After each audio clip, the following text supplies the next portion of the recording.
everyone, and welcome back to another video in the series where I talk about the stocks that I'm invested in. Now, over the years, some of the stocks have gone out of my portfolio, but this is one of my current holdings as of the making of this video.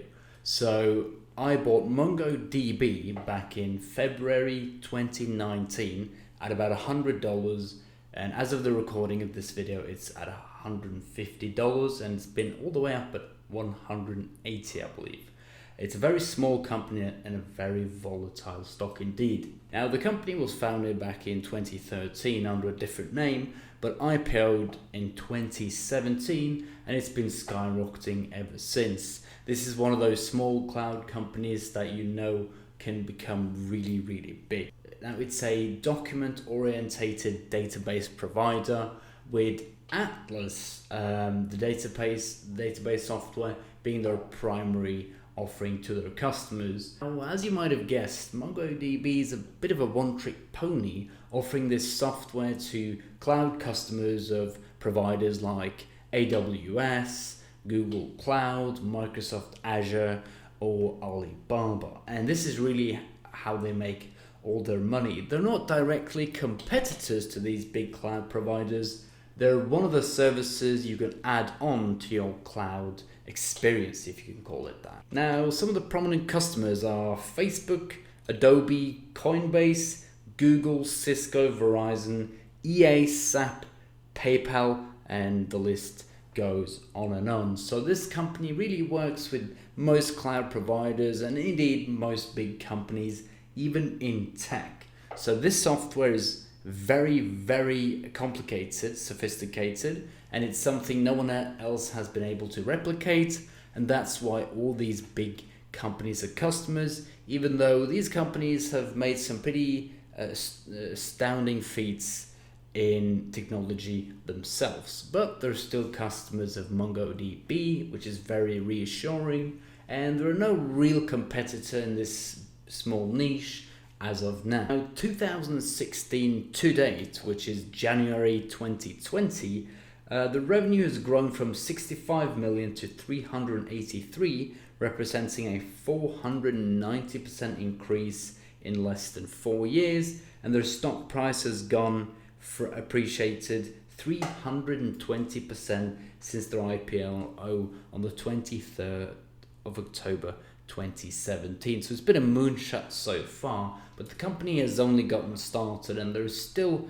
very much so in a growing phase, and they're growing exponentially as they get more customers onto their service, and they might be able to come up with another service for their already existing customer base. So the main bull case here is that MongoDB has cutting-edge proprietary software that is a linchpin and a necessary piece of software in a big trend that is cloud computing and data management.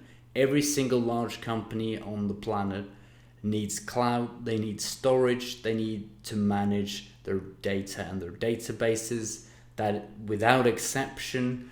And most of these big companies are customers of Amazon or Google or Microsoft or Oracle or Alibaba or whoever it might be, but that's just the cloud storage, and there are add-on services, and MongoDB is one of the more popular ones. So you have a cutting-edge, innovative company in a big secular trend that is cloud computing. That's what I like to see. Now, speaking of their customer base, it turns out that being a partner with Amazon, Alibaba, Microsoft, Google, and Oracle has its advantages, and their current customer base is ringing in at 15,000 companies. Now, the leadership at MongoDB consists of long-term, tech-savvy developers, which is exactly what you want to see. This is a tech-heavy business, so the leadership should reflect that.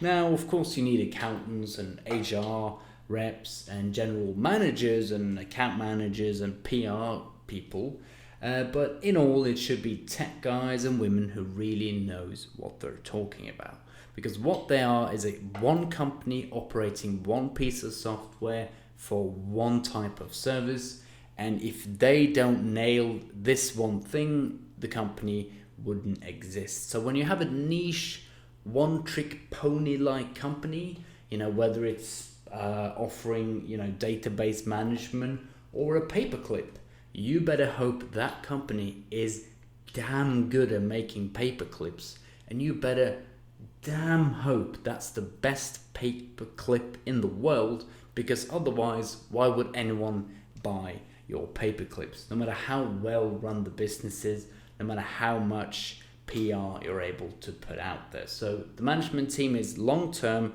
people who've been with the company for a long time, even people who were with the company before it was even called MongoDB. And I've seen a lot of interviews with the CEOs and the upper management, and they seem to truly know what they're talking about.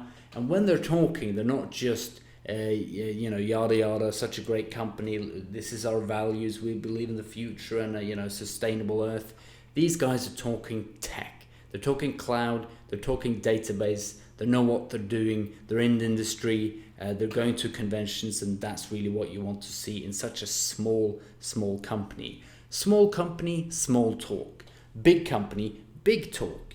Companies want to save the planet, manage diversity and all that. That's big company stuff. That's Microsoft and JP Morgan kind of stuff.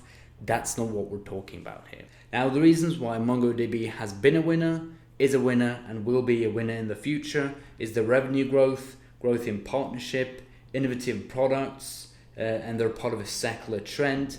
And this is why I see definitely an opportunity, a good one at that, at a 500 to 1,000% gain within the next 3 to 5 years. This can be a belly flop, or it can go to the moon. So that's one of my holdings right now. It's probably the smallest company I'm invested in. It's also the most volatile, but I'm very interested to see how it turns out. Hopefully they can slightly diversify away from just offering Atlas, but as long as they can stick to their niche, be the best in their space, they're in a big space, it's growing. Every company on the planet needs to manage their databases, and as Microsoft and Amazon keeps pushing their services, the add-on services will reap the rewards as well. So another video from me, until next video.